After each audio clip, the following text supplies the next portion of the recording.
Welcome back to Becking News, where we break down the breaking news utilizing facts because you can't run from the truth.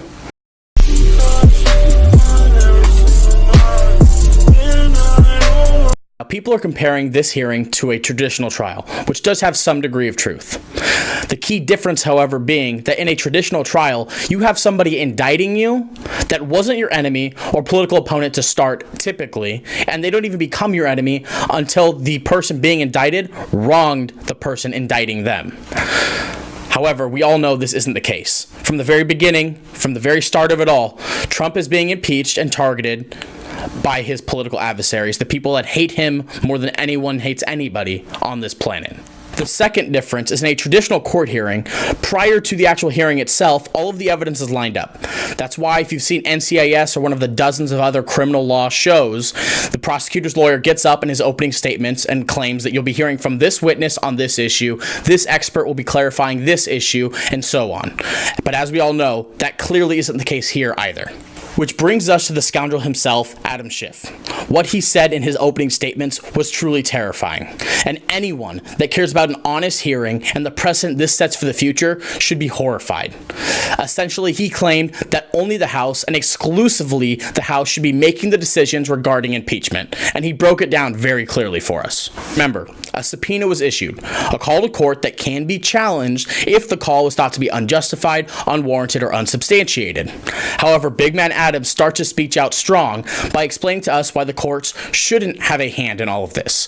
He claims that they're going to bog down the issue and this needs to be removed from their care to begin with. So he's already within the first 30 seconds removed the judicial system and excluded them from their part in the impeachment process. He then goes on to explain that this issue cannot be handled at the ballot box. The people cannot take this issue into their own hands, and the outcome of the next election doesn't really matter. He claims that it could possibly be rigged and is already systematically laying the groundwork for the DNC's failure in November. This is truly horrifying because he's already giving them the grounds to challenge the outcome of the next election if it doesn't fall in favor of Bernie Sanders, Warren, or Biden, or whichever loon the Democrats end up actually putting in against Trump. Just in his opening speech, Schiff has managed to remove the judiciary branch from their role in the impeachment process. He then says the people don't have enough brain themselves to make a decision when voting time comes around in November. And obviously the executive branch isn't going to call itself out, which leaves what?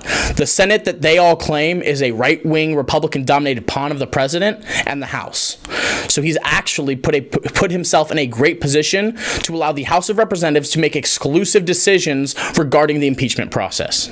Schiff should actually be applauded by all of the left-wing extremists out there, because in less than 30 minutes, he has essentially removed all political adversaries from the ground in order to lay the framework for a House-dominated decision on the impeachment, removing all political adversaries and putting his party in prime position to do exactly what they want to do without any opposition getting in the way. That isn't it, though. He, after the hearing, openly claimed that when questioned about which witnesses are going to be called to the Senate, said that he's not willing to cooperate whatsoever, and the only witnesses they're going to be hearing from are the ones that the House selects. Now on to the other side.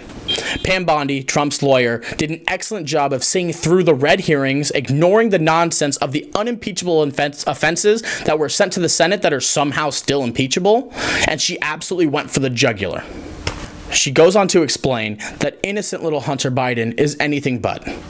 He receives over $83,000 monthly from Burisma, the Ukrainian energy company that this whole issue is revolving around.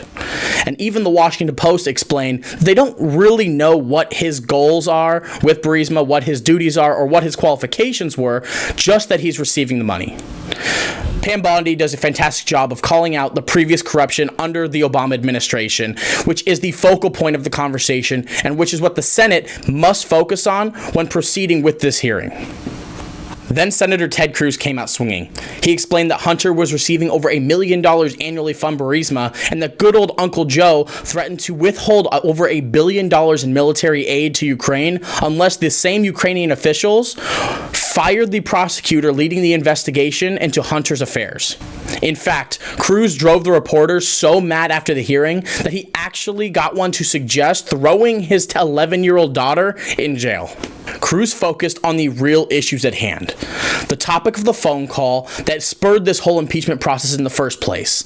Not the lies the Democrats like Pelosi, Schiff, and Nadler have been feeding you, but rather the deep-rooted corruption that started in the previous administration revolving around Joe and Hunter Biden. Let's not forget, this all started because of a phone call Trump...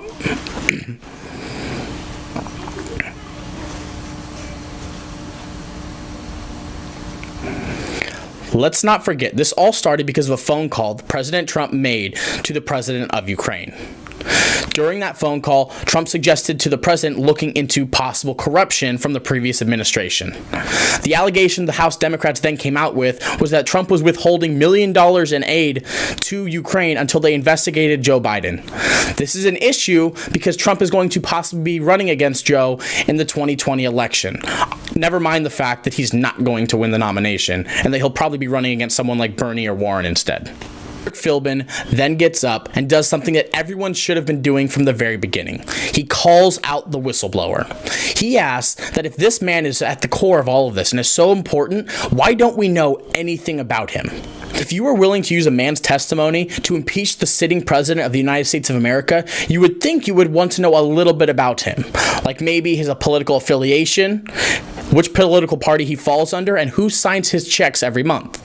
But just like Adam Schiff made very clear, we don't get to decide the witnesses. The Senate doesn't get to decide the witnesses. Only him and his cronies are going to decide who is heard and who is going to be president during the Senate trials. Ken Starr summed it up best. There was no crime committed. The articles of impeachment don't claim that there was a crime committed. Impeachment is hell, and it's going to further divide an already divided and broken country. Don't get it twisted. Impeachment is no longer a last resort to out a tyrannical leader in the United States. It has become a political tool to be utilized by the left to out anybody who disagrees with them for any reason. And it flies in the face of one of the most important documents that has ever been penned, the Constitution of the United States of America.